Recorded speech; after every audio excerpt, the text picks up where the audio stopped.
welcome back to Skinnybru Rugby, guys. Round 11 of Super Rugby is done, and what a good weekend of rugby that was. This is a recap video. If you want to see the Dream Team video of the week, I'll link it up here. The best predictor for the weekend was Legendary, all the way over from New Zealand. Well done to you.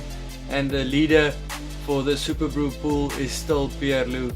It wasn't the greatest weekend for the Sunwolves. It was a good weekend for the Jaguares, not that good for the Bulls, and a great one for the Sharks. Let's go into the games. The Crusaders beat the Lions 36-10. The Crusaders totally outclassed the Lions in that one. The Lions really missed Whiteley, who failed a late fitness test, and then they also missed Marks for his ability to make the turnovers. Someone who did step up there was Quagga Smith. He had a good game. He made that turnovers that Marks was supposed to make, but I think he will be remembered for that bump off that Reese from the Crusaders had on him to score his first try. If you want to watch that video, it's on my Facebook page in the description below. You can go to the Facebook page and check that video out. The poor tackling from the Lions from this whole season is really catching up to them.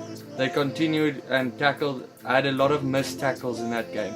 Then guys, for the Crusaders, Enor and Reese, they showed what they could do. Enor, he is very fast. We saw it in his first try, I think, where he just ran past everyone. But then the Crusaders, the one aspect of the game they did struggle with was their mauls. The Lions have a very good defense against mauls, and it showed in that game. The next game was the Sunwolves going down to the Highlanders, and the Highlanders had an emphatic win with 52-0. I've never been this wrong in a prediction ever. I said the Sunwolves could win by 1 maybe, and I was wrong with 53 points. It was a very bad one for me.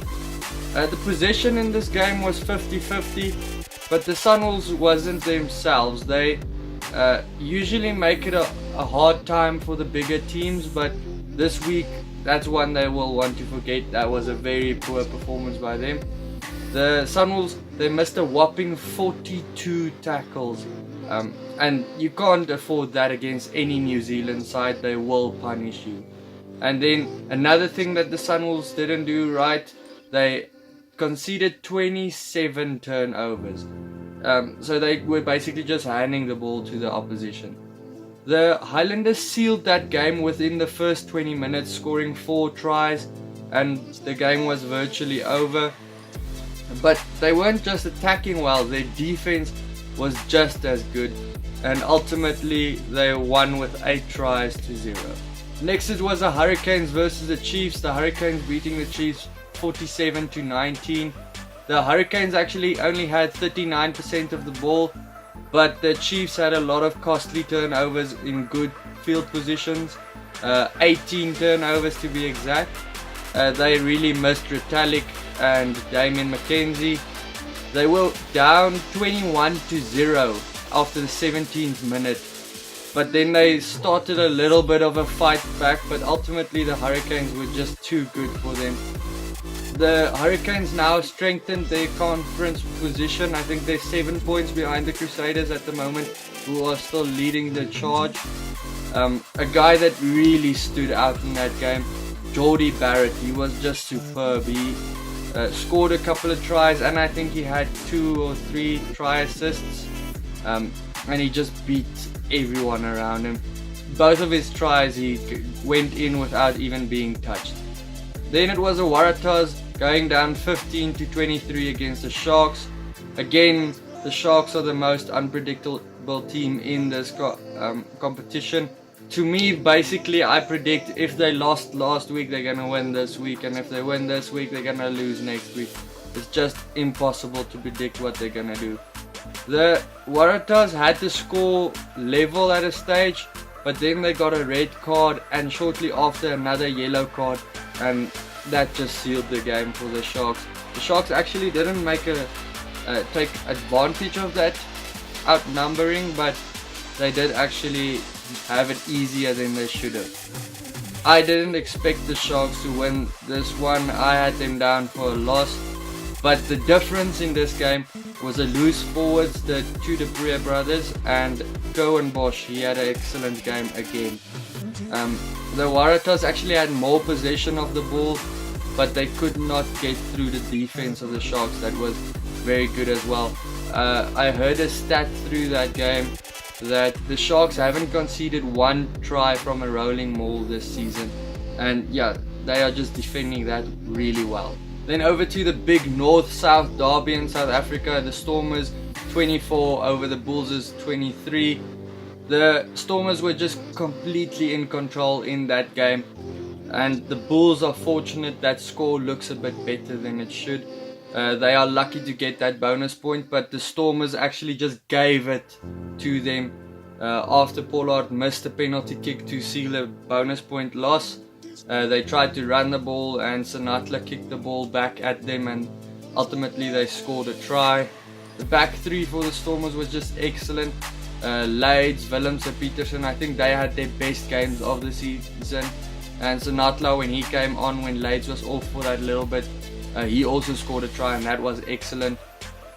Pollard actually was the only one keeping the Bulls in that game, but for the first 40 minutes the Bulls' defense was very poor. They just couldn't get a hold of the Stormers players.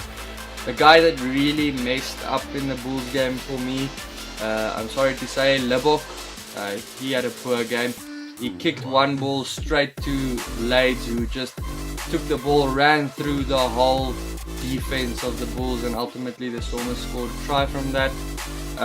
And then another thing, he messed up a certain try where he opted to dummy instead of just pass to the open player, and the score could have looked a lot different if he played better. But he did score a try at the end there to get his team a bonus point, so maybe I'm just judging him a little bit too much. But again, for the Stormers, their defense was just excellent, as it has been throughout the season, and they won the game with only 42% possession. The last game of the weekend was the Jaguares beating the Brumbies over in Argentina 20-15. The Jaguares attack was just too good for that excellent defense of the Brumbies. As they showed last week against the Stormers, they can really defend well. Falau Fainga for the Brumbies, he scored again, the hooker. The Jaguares had their third win in a row now.